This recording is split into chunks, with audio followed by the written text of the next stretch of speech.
Okay, what's going on, people? I am here to do my EliteXC Heat recap. Now, of course, we were throwing a little surprise at the beginning of the show. Ken Shamrock was injured just hours before the show. He was rolling around doing some warming up, banged heads with somebody, got a nice cut over his left eye, went to the hospital, had to get stitched up, and obviously was not cleared to fight. So they threw in Kurt Pellegrino, who was supposed to fight on the undercard. So I'll get to that later, but Frank Shamrock made a pretty funny comment at the beginning of the show. He said, Ken Shamrock, this isn't verbatim, but he basically said something to the effect that Ken Shamrock is putting the Shamrock legacy in jeopardy because of his irresponsibility going out and getting himself cut just hours before the show. Now, apparently Frank Shamrock has not seen any of the last 10 Ken Shamrock fights, or he wouldn't have made such a silly comment, but that's neither here nor there.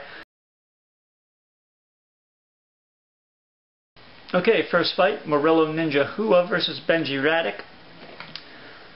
Murillo was getting dominated on the feet. I mean, Benji Radek was landing shots left and right. Murillo was just taking a pounding on the feet, getting knocked back. It looked like he was dazed a few times, nearly knocked down a few times. At one point, they both landed a nice shot at the same time. Both guys were knocked down. I think Murillo got on top, and he just kind of took over on the ground. Went for a Kimura, went for a couple heel hooks, nothing took. Round ended. Second round, Radek looked a little winded. Murillo was coming out, landing some good knees. Radek landed a really nice straight right. Then at some point, Murillo went for a flying knee. He was a little too close, slipped, and of course, you know, you got to be the opportunist. Benji Radek just took advantage, just dropped a couple right-hand bombs on him, and referee jumped in, stopped it, and that's all she wrote. Second round TKO for Benji Radek. Okay, next fight up, Gina Carano versus Kelly Cobalt. Now, obviously Gina Carano was looking much more sharp, better technique, cleaner punches, more crisp. Kelly Cobalt was really just out there slugging. She was just driving her into the fence, trying to get takedowns. Most of them were avoided. She was wasting a lot of energy trying to get takedowns. Finally managed to get a takedown. I think it was the end of the second round, I believe. Maybe it was the end of the first, I can't remember, but got a takedown. It was like 30 seconds left. Did a little ground and pound. Round ended. She didn't really have much time to do anything, but third round, Cobalt backed Carano into the fence, you know, like she had been doing the entire fight. Carano went for a standing rear naked choke, ended up getting Cobalt to the ground, but she got right back up. The rest of the round was pretty much the same. You know, Cobalt was just slugging, looking for that one-punch knockout. Carano was, you know, bringing the technique, cleaner punches. Ended the round with a really nice flurry of kicks, front kicks. Just looked really sharp. Carano wins it by unanimous decision.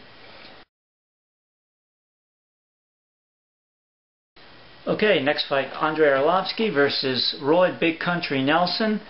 Arlovsky started the fight with some nice leg kicks. Went to trip Nelson, ended up on the bottom, and Nelson really took over at that point. I mean, making smooth transitions.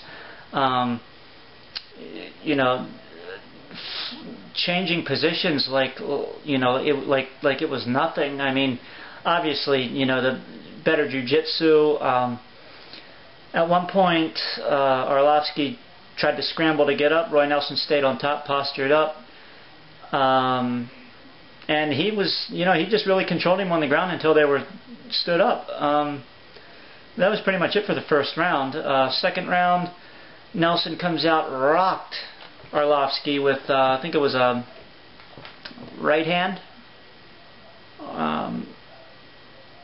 No, it was a left hook, I'm sorry. Mixed up with another fight, but yeah, Nelson rocked Arlovsky with a nice left hook. Arlovsky, wobbled back into the cage, eventually got his bearings, and was just landing. From that point, I guess he just realized he better take control of this, and started landing some clean jabs, clean uppercuts. Right? I mean, he was just landing good combinations, good shots. Eventually dropped Nelson with, I think he landed an uppercut followed by a straight right, which dropped Nelson. Referee jumped in, stopped it. So Arlovsky wins it, second round TKO.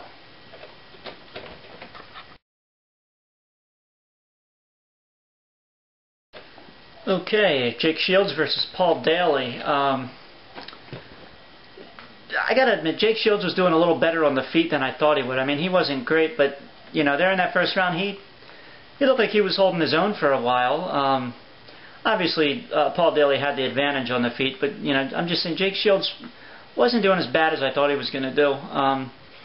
But obviously, he kept going for takedowns. Paul Daly was showing a pretty good sprawl, avoided most of them. Finally, Shields got him down and just pretty much laid on him in mount for most of that round. I mean, he changed positions a few times with ease. Went to side control at one point, back to mount, went knee on belly, back to mount.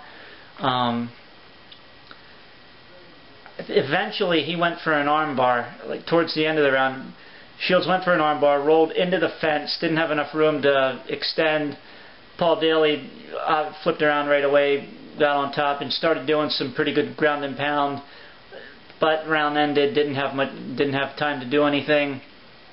Second round was pretty much more of round one. Paul Daly had the edge on the feet. Jake Shields was going for the takedowns. Finally got him down. And he controlled it on the ground, of course, again. And Shields finally got that armbar that he was looking for in round one. So yeah, Jake Shields wins by second round submission. Kimbo Slice versus Seth Pellegrino. This is a weird situation. Both guys show up expecting to fight other guys. Of course, Seth Pellegrino is supposed to be on the undercard, finds out he's going to be in the main event. So it's a win-win situation for him,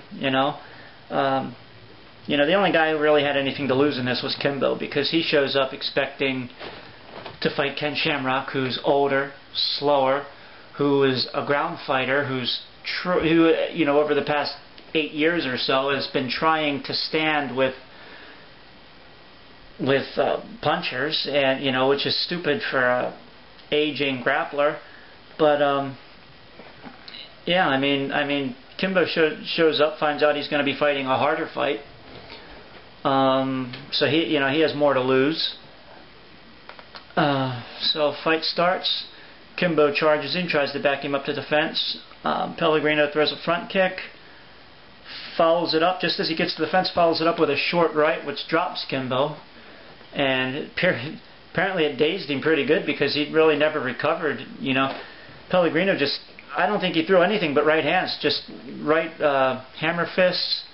Kimbo eventually rolled over. A lot of them weren't landing flush. They were just kind of grazing his head, but a couple of them landed on the side. Kimbo rolled over. He got maybe one clean one. Referee jumped in, stopped it. Pellegrino wins first round TKO. What does this do for Kimbo? Who knows? Kimbo fans are going to say, they're going to defend him. They're going to say he showed up expecting to fight someone else. Kimbo haters are going to say, see, we told you so. I don't think this is really going to change anything. People are going to hate Kimbo, people are going to like Kimbo. Will the Shamrock fight still happen? Probably. Sorry this video wasn't so good. You guys know my situation if you watched my last video. But I expect to be better in a couple of weeks, and we'll see what happens. But I'll see you guys later.